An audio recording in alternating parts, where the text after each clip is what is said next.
घाटनांद्रेत gas सिलेंडरचा स्फोट होऊन 1,70,000 रुपयांचे नुकसान.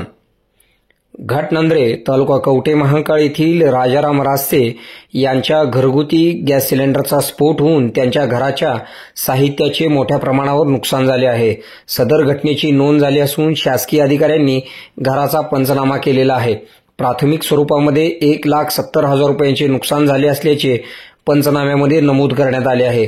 सदरची घटना गुरुवारी सायंकाळी 7 वाजण्याच्या सुमारास घडली आहे. राजाराम रास्ते यांच्या घरातील गॅस सिलेंडरचा स्फोट होऊन घरातील साहित्य, 2 मोबाईल व इतर शासकीय कागदपत्रे जळून खाक झाली आहेत. मुख्य संपादक Kunal Kotawale, KK Marathi news network.